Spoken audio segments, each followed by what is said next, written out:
told this jury that the events in Hicksville started with Mr. Depp getting really upset about a woman leaning on you. Is that correct? Yes, that's effectively what happened, yeah. You testify that he actually grabbed that woman's wrist and twisted it, right? And told her that he could effectively break her wrist by saying he knew how many pounds of pressure, or asking her how many pounds of pressure it took to break a human wrist. A similar story happened to a young man in the Pacific Northwest about 20 years ago. So you're accusing Mr. Knight of testifying and committing perjury? I'm not accusing anyone, I just don't recognize that man.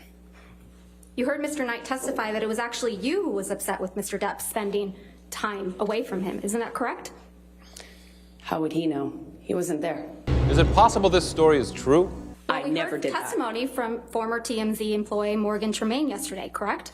Did I hear his testimony? Yes. Yes, I was here. Yes. And you heard Mr. Tremaine's testimony that he knew to dispatch the paparazzi to the courthouse on May 27th, right? I heard him say that he knew that, yes. Yeah, and that he dispatched paparazzi to the courthouse to capture a picture of an alleged bruise on the right side of your face. Do you remember him saying that? I remember him saying that.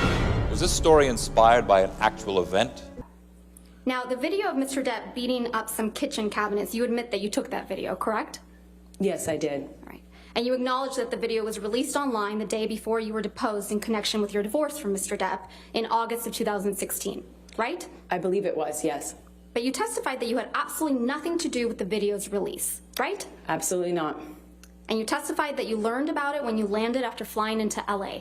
Do you remember that testimony? Upon touchdown is when I was alerted to the video's existence You heard Mr. online. Tremaine testify that about this video as well yesterday, didn't you? Yes, I did. It seems to be a work of fiction, right? That's exactly what it is. This story never happened.